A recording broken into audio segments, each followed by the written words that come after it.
I should very much like to hear from the eyewitnesses to the incident. The prosecution's stance is clear. The experiment was no prosecute.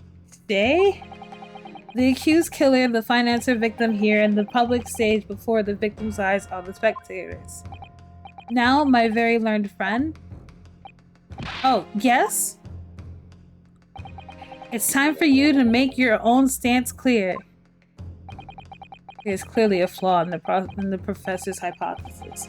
I can definitely see that. But where does the one leave me? We shall take a short recess now, during which time the prosecution will prepare its new witnesses to take the stand. As you wish, my lord. Good. In that case, court is adjourned for 20 minutes. Perfect. Because we will leave that here. I don't know where this is going. I had a theory and I'm still working it, but I'm not entirely sure where we're like. It's a giant. This is everywhere. It's topsy-turvy. There's so much happening. And I thought I had an idea because you heard me working my idea, but there's so many puzzle pieces that are missing that I'm not exactly sure how to string this all together. I know this is for money. I know somebody did this for money. And they need to prove that they did it for, okay. So whoever did this is proving that this is for money. And they need it to go through so that they can get the money, because if he gets the money, then he'll be getting the money for about a year. But what I don't understand is how the guy ended up dying, because if that's the case, then who gets the money? Because one's going to be in jail and one's dead. Unless they didn't intend for the guy to die. Oh, hi Shin. We're actually just about wrapping up.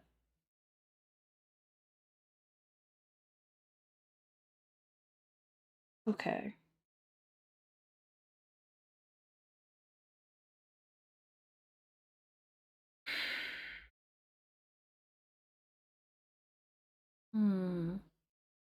Well, I do start on time. If there's anything I am punctual. To an extent.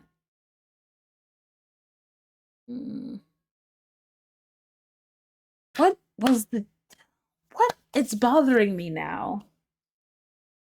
If it wasn't for the fact that I was hungry and that I need to eat for tonight, I would continue. But that will be the thing that we'll need to think about for next week. So we'll figure out what the hell is happening. Who's in charge? Who did it? Why are they framing Albert? Is Albert actually really guilty? And am I actually going to be solving this case by myself? Probably not. It's Ace Attorney. You never really solve cases by yourself. I'm